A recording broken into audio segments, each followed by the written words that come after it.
Hello，各位朋友，我哋又嚟到第6集啦。時隔幾日咧，不如同大家 update 下今日泰國個情況先。咁武漢肺炎個病患者而家幾多呢？今日公共衛生部就宣布咗多咗7宗病例嘅，已經確診咗噶啦。有4個咧係中國人，佢哋就因為屋企人嚟探佢哋啦，所以就感染咗。咁另外有3個咧就係泰國人嚟嘅。咁 total 咧總共而家確診咧就由25個人就加到32人啦。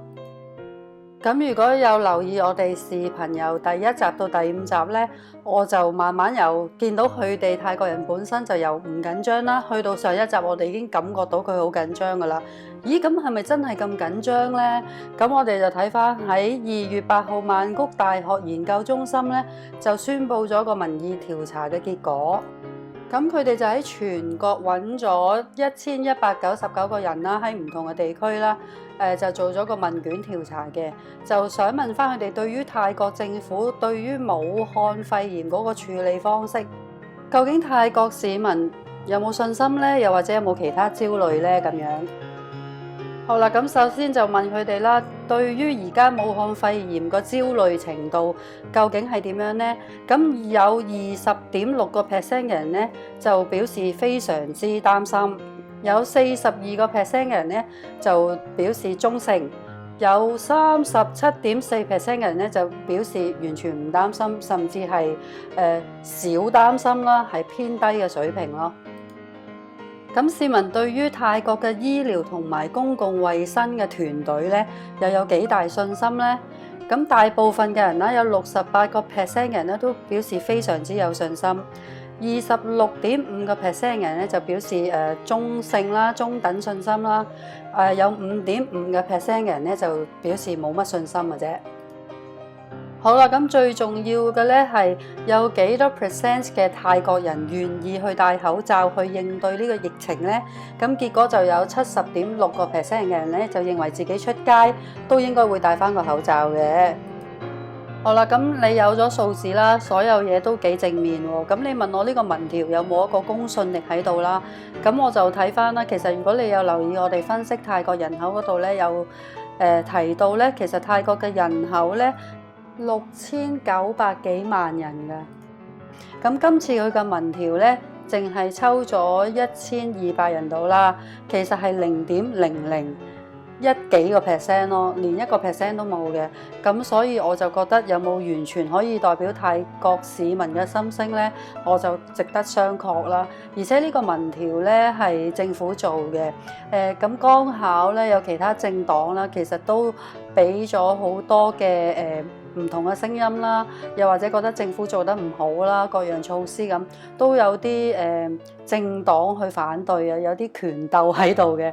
咁所以我覺得如果政府公布呢一個民調呢，係個參考價值係唔具代表性咯。不過大家可以攞嚟參考下嘅。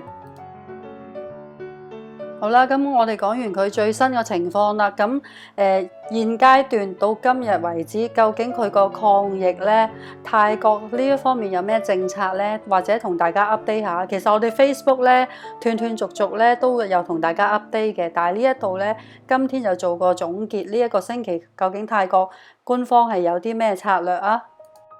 第一啦，泰國政府表明㗎啦，喺中國遊客嚟泰國嘅簽證係唔會停止嘅。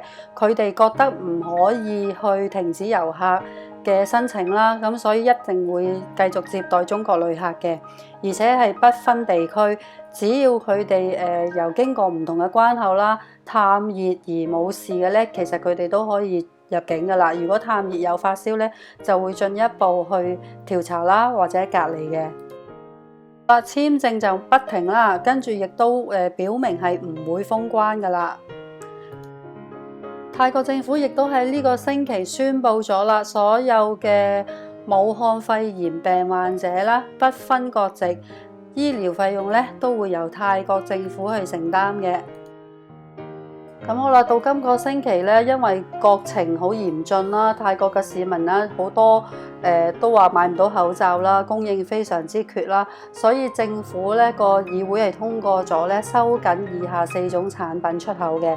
第一咧就係口罩，第二咧就係口罩用嘅合成纖維啦物料啦，第三咧就係用喺手部清潔衛生有酒精成分嘅產品啦，第四就係廢紙同埋再造紙嘅。咁好多香港嘅傳言啦，或者朋友都係咁問我啊，呢係咪真係泰國口罩唔俾出口啊，完全唔俾寄啊？咁就唔係嘅，泰國係仍然俾你寄口罩返香港或者去海外嘅，但係如果數量達到500個呢，就必須有批文啦。咁呢個批文唔係普通郵政局俾你嘅批文喎。呢個批文就必須由泰國嘅秘書長啦，或者政府指派嘅人員一個允許信啊，你先揸住呢個允許信或者出口證呢，你先可以寄嘅。咁當然啦，如果你寄499隻冇問題啦。咁但係如果你真係寄咗500隻嘅話呢，一個人嘅份額呢，只可以1年寄500隻嘅啫。總之。好啦，咁喺口罩價錢嗰方面咧，因為抬高價啊嘛，其實香港嘅口罩貴，泰國嘅口罩其實喺呢個月都變得非常非常之貴咯。咁而家政府咧管制啦，令到所有價錢咧希望可以低翻同埋統一翻嘅。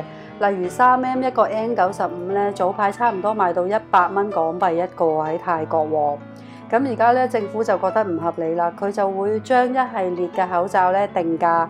而咧要啲分銷商咧嗰個價錢唔可以高過泰國政府嗰個定價咯。而且咧泰國政府就講啦，話佢一定會睇返有冇一啲商人囤積啦。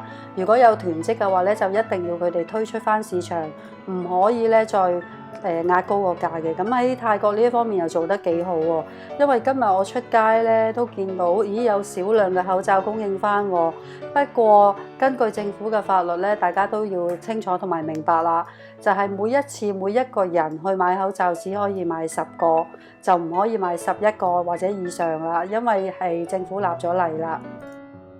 而如果見到有不法商人會係抬高個價太誇張啊，或者唔合理嘅話咧，泰國仲有一個熱線咧1569俾你隨時打電話嚟投訴添。以我所知咧，因為呢個消息太新啦，都係呢幾日嘅事咧，市場就未有咁快反應到啦。但係都好嘅，今日行呢個嘅藥房啊，已經多翻少少口罩供應，起碼我入去都起碼買到10個啊。而且個價錢只不過係30匹，但係當然唔係3M 啦。但係我相信就係指定供應商生產嘅，因為泰國有好多指定供應商嘅，咁佢哋都應承咗泰國政府咧每一段時間咧都會有一個穩定嘅數量供應咯。好啦，咁國民教育嗰度咧，政府亦都加強㗎，除咗喺BTS 咧派下口罩啊，派下小冊子咧，咁喺多遊客嘅地區啦，特別喺機場咧就有張健康提示卡送俾遊客嘅。咁如果你過嚟泰國，記住記得拎落，上面可能會有啲資料係你需要㗎。咁最後啦，喺網上言論嗰度咧，泰國政府亦都宣布咧，佢哋會加緊睇返有冇市民喺網上面亂發呢一個嘅關於疫情嘅錯誤資訊啦，佢哋會輔導啦，又或者去拉人嘅。咁所以咧，泰國亦都有些少言論管制嘅。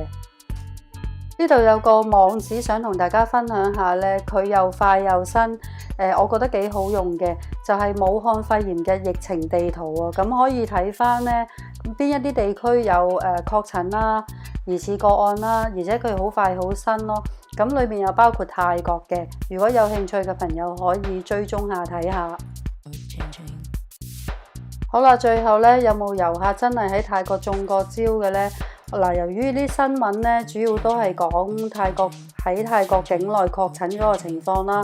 咁有一則新聞咧，其實就喺1月份咧，有個英國嘅遊客嚟咗泰國之後咧，一個星期嘅啫，佢就返英國咧確診咗嘅。咁個源頭就係from泰國嘅，究竟喺咩地方咧？各樣嘢咧，新聞就冇報導到啦。又或者同大家今日又出下街望一望咩環境咧？咁我首先就去咗7-11啦，見到 7都係空空如也啦，賣口罩嘅地方，但係嗰啲服務員咧就全部有戴口罩嘅。另外我住呢區咧，其實都有4-5間藥房㗎，咁全部門口都係貼咗冇 mask 賣或者有酒精嘅搓手液又好，乜都好啦，消毒紙巾都好，乜都冇㗎啦。咁至於你睇返泰國有冇搶購日用品嘅情況，當然冇嘅。泰國政府話加強防疫咧，每個 BTS 站咧都會擺啲消毒嘅酒精俾人搓手啦，同埋我哋眼見地鐵嘅人戴口罩係多咗好多好多，比我哋上一集見到咧係多咗1倍，咁大概真係有7-8成人戴口罩嘅。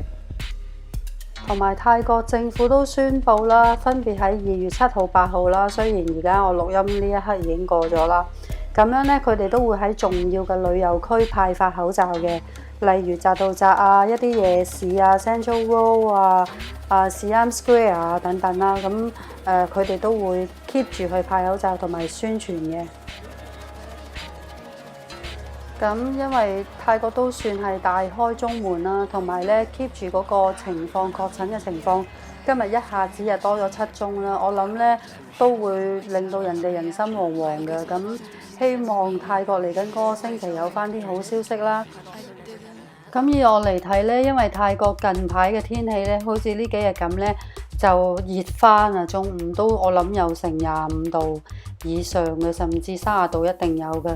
咁嗰隻菌咧，因為好似話去到25度以上，其實佢嘅存活率咧，而家就話淨係得15分鐘啊嘛，甚至5分鐘啊嘛。咁未有官方真係有啲數字啦。咁我覺得咧喺泰國嚟講咧，就變咗有咁嘅天氣係幫咗手啦。除非你去啲中央冷氣嘅地方，有遊客區多嘅地方，停留得太耐咯。咁我講都講咗6集啦。咁6集裡面，其實你見到泰國政府咧，人民多啲投訴啦，咁佢咪做多少少嘢咯。咁其實基本上咧，我就覺得佢係可能地方大啦，要怕疫情嘅人就會好怕啦。如果唔留意嘅人就真係好唔留意嘅。甚至我大部分嘅朋友都住喺曼谷啦，咁有啲唔留意疫情嘅朋友，其實覺得生活如常，不過咧多洗手，注意下唔好去多人嘅地方就 OK 啦。咁我都覺得係嘅，但係都睇返你個國家會唔會有啲隔離嘅措施啦。你出咗嚟旅行1個禮拜，但係返到去你嘅國家，跟住然後就被隔離14日喎，你自己睇下覺得抵唔抵咯，同埋冒唔冒呢個風險咯。咁我哋上集有提到咧話遊客區啦，譬如喺清邁啦或者華欣咧，有歧視中國旅遊嘅遊客嘅。咁我老實講啦，你去旅行咧，有時泰國人咧都唔係好分得出你究竟係中國人啦、香港人啦、台灣人啦，因為大家都係差唔多樣嘅。咁就視乎情況，佢識唔識分你係邊個國家嘅人啦。因為有啲網友問我，咁我都覺得有啲難答嘅。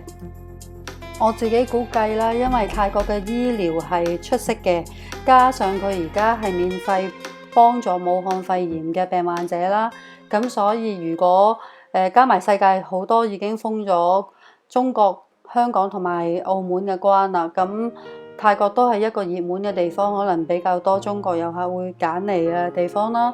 咁所以大家唔好再問我啦，自己決定嚟唔嚟旅行啦。好啦，順帶一提，如果要生活喺泰國嘅朋友啦，又或者旅遊嘅朋友可以留意啦。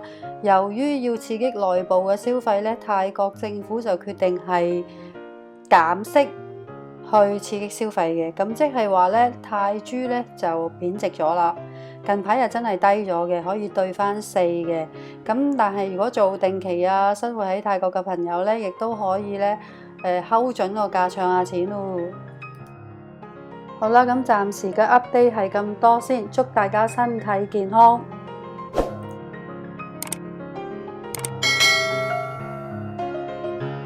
如果你哋喜歡我哋嘅頻道，記住訂閱我哋啦，免費㗎，或者同埋 share 俾你覺得有興趣嘅朋友啊，拜拜。